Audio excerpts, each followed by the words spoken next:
ჩვენი მუზეუმის პალეონტოლოგიური კოლექციები ძალიან მდიდარია და ეს კოლექციები მუდმივად ივსება ახალი მასალით. დღეს ჩვენ წარმოგიდგენთ დღეს გადაშენებული ცხოველის ნაშთებს, ეს გახლავთ ხმალკბილა ვეფხვი. ხმალკბილა ვეფხვები, ისევე როგორც დინოზავრები, დღეს მრავალი შოუს პერსონაჟებად არის წარმოდგენილი. ხმალკბილა ვეფხვები ცნობილია სხვადასხვა სახელით.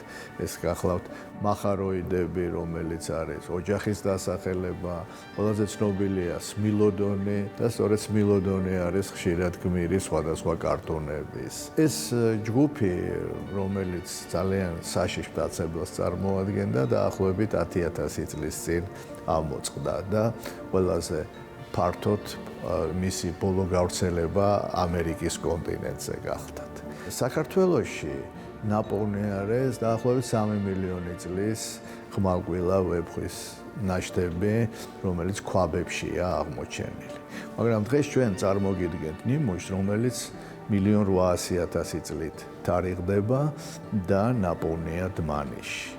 იმავე შრეში, სადაც აღმოჩენილია ჰომინიდთა ნაშთები. ეს ნიმუში ისევე როგორც ხმალკბილა ვეფხვების სხვა ნაშთები შესწავლილი იქნა გამოჩენილი ქართველი პალეონტოლოგის ბატონი აბესალომ ვეკუას მიერ. დმანისში აღმოჩენილია ძალიან სრულყოფილი ნიმუშები, რომელიც საშუალებას გვაძლევს დეტალურად აღვადგინოთ მისი მოქმედება. ჩვენი ესპანელი კოლეგა მაურისიო ანტონი მუშაობს მის რეკონსტრუქციებზე და ჩვენ შეგვიძლია დავინახოთ მათი როგორც ანატომიურად აღდგენილი მთელი თავისი კუნთებით, ასევე დავინახოთ მხატვრული სახეც.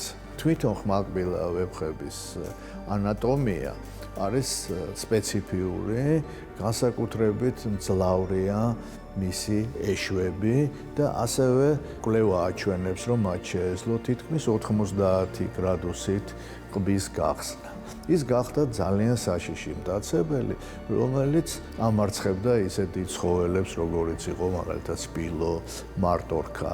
ამასთან ისინი ნანადირევიდან იყენებდნენ მხოლოდ მცირე ნაწილს.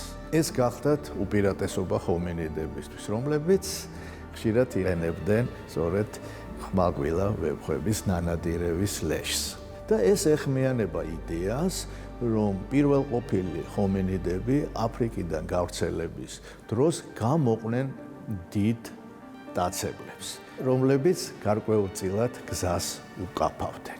ეს ექსპონატი საშუალებას გვაძლევს აღვადგინოთ არა მხოლოდ ამ ცხოველის მხატვრული სახე, მისი ბუნებრივი გარემო, არამედ ვისაუბროთ იმდროინდელი ეკოსისტემის მოწყობაზე და პირველყოფილი ჰომინიდების და ცხოველების ურთიერთკავშირებზე.